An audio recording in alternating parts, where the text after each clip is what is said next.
Hello साथियों, मैं सौरभ कुमार सिंह और लगातार शिक्षक बहाली के मुद्दे पर आप सबको रूबरू करा दें कि 2-3 खास टॉपिक है, जिसके संबंध में काफ़ी चीज़ें हैं और उसके लिए जो अभ्यर्थी हैं, जो शिक्षक अभ्यर्थी हैं, काफ़ी उपापों की स्थिति में हैं। आपको बता दें कि परसों एक नोटिस आया था कि एनआईओएस के मामले में यानी डीएलएड की डिग्री जिन्होंने ली है, उसको उसको लेकर जो बीपीएससी की तरफ से एक नोटिस जारी किया गया है कि जिन लोगों ने एनआईओएस की से डिग्री ली है या मतलब उसे कहने का मतलब कि डीएलएड की डिग्री ली है, वो अपना सर्टिफिकेट जो है अपलोड करेंगे। तो निश्चित रूप से सेकेंड फेज की बहाली को लेकर जो डीएलएड की डिग्री की मान्यता है, जैसे कि सबको पता है कि सुप्रीम कोर्ट के गाइडलाइन के बाद सबको पता हो गया कि सुप्रीम कोर्ट ने एक बताया कि डीएलएड की डिग्री जो है 18 महीने का वो वैलिड नहीं है, इसके लिए आपको 2 साल की रेगुलर डिग्री चाहिए। तो अब सबको पता हो गया कि इस तरह की चीज़ें अगर होंगी, अगर बीपीएससी ने इस तरह की चीज़ें की है कि डीएलएड को लेकर उसके मन में जो सवाल है, क्योंकि सुप्रीम कोर्ट के गाइडलाइन से ना कोई व्यक्ति, ना संस्था, ना कोई आयोग, ना कोई संगठन, ना कोई मंच आदि कोई भी उसके बातों का अवहेलना नहीं कर सकता है। तो सरकार की प्राथमिकता है कि जो बीपीएससी द्वारा जो शिक्षकों की बहाली हो रही है, उसमें डीएलएड की डिग्री क्या किनके पास डीएलएड की डिग्री एनआईओएस से है 18 महीने का है या किन्हीं के पास जो है वो 2 साल का है, यानी 24 महीने का है। तो काफ़ी चीज़ों को लेकर जो चीज़ें उपापों की स्थिति में है, शिक्षक अभ्यर्थियों के मन में जो सवाल है, उस सवाल के जवाब में आपको यही है कि अपने जाकर अपलोड करना है। अब ये है कि सेकंड फेज की बहाली से वो बाहर हो जाएँगे या नहीं होंगे,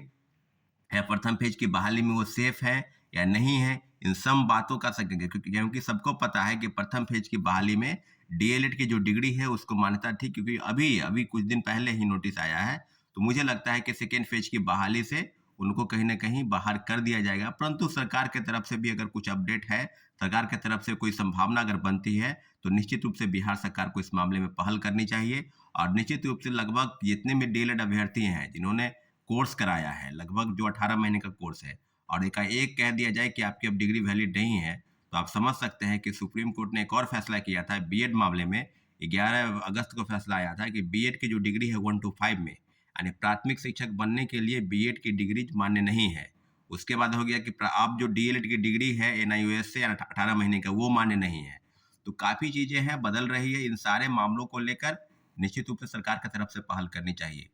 अभी दूसरे जो महत्वपूर्ण बिंदु है, उस बिंदु को लेकर आपको हम चर्चा करा दें, बता दें कि अभी जो सप्लीमेंट्री रिजल्ट को लेकर काफ़ी ऊहापोह की स्थिति है और हमको मुझे लगता है कि हमारी बातचीत चली है, कुछ लोगों से बातचीत हुई है जो विभाग में है, बीपीएससी में है, शिक्षा विभाग में है। उन लोगों का कहना है कि सप्लीमेंट्री रिजल्ट को लेकर थोड़ी बहुत जो है, वो सीटों को लेकर रिजल्ट निकाला जा सकता है। यानी कहने का मतलब कि सेकंड सप्लीमेंट्री रिजल्ट जो है, उसकी तैयारी चल रही है। अब आपको बता दें कि 19 दिसंबर के दिन जो तय हुआ है आंदोलन, उस आंदोलन को लेकर जो काफ़ी उहापोह की स्थिति में छात्र अभ्यर्थी अभी से हैं कि क्या होगा, नहीं होगा। लेकिन आप आंदोलन में आते नहीं हैं। अगर आप घर में बैठकर और सोचेंगे कि हमको नौकरी मिल जाए और बीपीएससी ऐसे ही नौकरी आपको दे दे, तो ये संभव नहीं है। आपकी लड़ाई है, आपको स्वयं आगे आना होगा और उम्मीद करते हैं कि 19 दिसंबर के दिन भारी से भारी संख्या में आप गांधी मूर्ति, गांधी मैदान के पास जमा होइए, क्योंकि ये आपकी लड़ाई है। अगर आप लड़ना नहीं चाहते हैं, आप साथ नहीं देना चाहते हैं, तो इस तरह की चीज़ें बिल्कुल नहीं होंगी।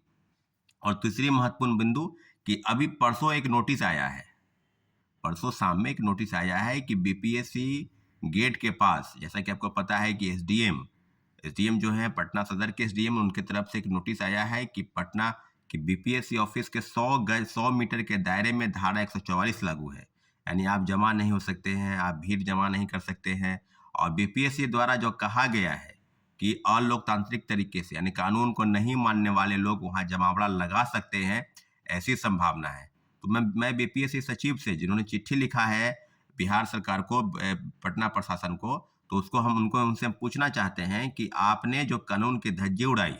आपके द्वारा, आपके आपके बीपीएससी द्वारा आपने कहा कि जब हम रिजल्ट निकालेंगे तो फिर जब आपने डॉक्यूमेंट का वेरिफिकेशन किया ही नहीं और आपने मेरिट लिस्ट निकाल दिया। तो सीटेट फेल, एसटीईटी की डिग्री नहीं है, कई फर्जी प्रमाण पत्र के आधार पर जो हजारों लोगों का नियुक्ति हुआ और अभी भी नियुक्ति चल रहा है, तो उन लोगों को नियुक्ति प्रमाण पत्र देने का कौन सा कानून है? 10,000 लोग अभी तक डॉक्यूमेंट का वेरिफिकेशन नहीं कराए, तो वो क्या वेटिंग लिस्ट का प्रावधान है उस पर या सप्लीमेंट्री का रिजल्ट का प्रावधान है? तो सारी चीजें तो कानून का उल्लंघन तो बीपीएससी और शिक्षा विभाग कर रही है। सप्लीमेंट्री रिजल्ट के नाम पर जो सीटों का घालमेल हुआ, जो घोटाला हुआ,